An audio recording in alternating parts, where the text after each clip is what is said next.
নমস্কাৰ। এই মুহূৰ্তত লৈ আহিছো অসমবাসী ৰাইজৰ কাৰণে ৰাতিপুৱাৰ কেইবাটাও বিগ ব্ৰেকিং নিউজ। আজি হৈছে 26 জানুৱাৰী। ৰাজ্যৰ লাখ লাখ অৰুণোদয় ধন লাভ কৰিবলৈ আহি গ'ল নতুন নিয়ম। অৰুণোদয় আঁচনিৰ লাখ লাখ হিতাধিকাৰীয়ে শীঘ্ৰেই আপডেট কৰক KYC। ফেব্ৰুৱাৰী মাহত লাভ কৰিব ডাঙৰ উপহাৰ।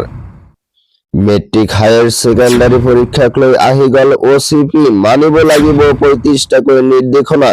চাই লওক কি লগতে কেইটামান ৰাজনৈতিক আৰু অৰাজনৈতিক খবৰ যুগুত কৰা হৈছে আজিৰ দিনটোত। গতিকে এনেবোৰ খবৰ নতো চাই থাকিবলৈ চেনেলটো ছাবস্ক্ৰাইব কৰি ভিডিঅ'টোত এটা লাইক কৰিবলৈ নাপাহৰিব। হয় বন্ধু বান্ধৱীসকল, আজি আমাৰ প্ৰথমটো খবৰ খুবেই গুৰুত্বপূৰ্ণ খবৰ, লগতে অসমবাসী ৰাইজৰ কাৰণে এটা ডাঙৰ খবৰ। অৰুণোদয় আঁচনিৰ লাখ লাখ হিতাধিকাৰীয়ে শীঘ্ৰেই আপডেট কৰক KYC। ফেব্ৰুৱাৰী মাহত লাভ কৰিব ডাঙৰ উপহাৰ। অৰুণোদয় আঁচনিৰ ধন নিয়মীয়াকৈ পাবলৈ বেংকৰ একাউণ্টত ঠিক হৈ থাকিব লাগিব। বহু লোকে KYC নকৰে কাৰণে অৰুণোদয় ধন জমা নহয়। চৰকাৰে টকা দি দিয়ে কিন্তু একাউণ্টলৈকে নাযায়। ইয়াৰ কাৰণ একাউণ্টত KYC আপডেট হৈ নাথাকে। নিজৰ বেংক একাউণ্ট যদি পৰিষ্কাৰ হৈ নাথাকে তেন্তে চৰকাৰৰ টকা দিলেও একাউণ্টত জমা নহয়। দ্বিতীয়তে, অৰুণোদয়ৰ বাবে যিটো মোবাইল নম্বৰ দিছে সেই মোবাইল নম্বৰটো এক্টিভ কৰি ৰাখক। কিবা কাৰণত যদি মোবাইলটো পৰিৱৰ্তন হয় চৰকাৰক জনাব লাগিব। এতিয়াৰে পৰা প্ৰত্যেক ব্লকত এজন অৰুণোদয় সহায়ক থাকিব। যদি মাহত টকা জমা নহয় ব্লকৰ অফিচত গৈ আপোনালোকে অভিযোগ কৰিব পাৰিব। তৃতীয়তে, অৰুণোদয় ধন নাপালে অভিযোগ দিবৰ বাবে চৰকাৰে মুকলি কৰিব ফোন নম্বৰ। এই ফোন নম্বৰত ফোন কৰিও দিব পাৰিব অভিযোগ। ফেব্ৰুৱাৰী মাহত চৰকাৰে অৰুণোদয় হিতাধিকাৰীক দিব ডাঙৰ উপহাৰ। মুখ্যমন্ত্ৰী ডক্টৰ হিমন্ত বিশ্ব শৰ্মাৰ ডাঙৰ ঘোষণা।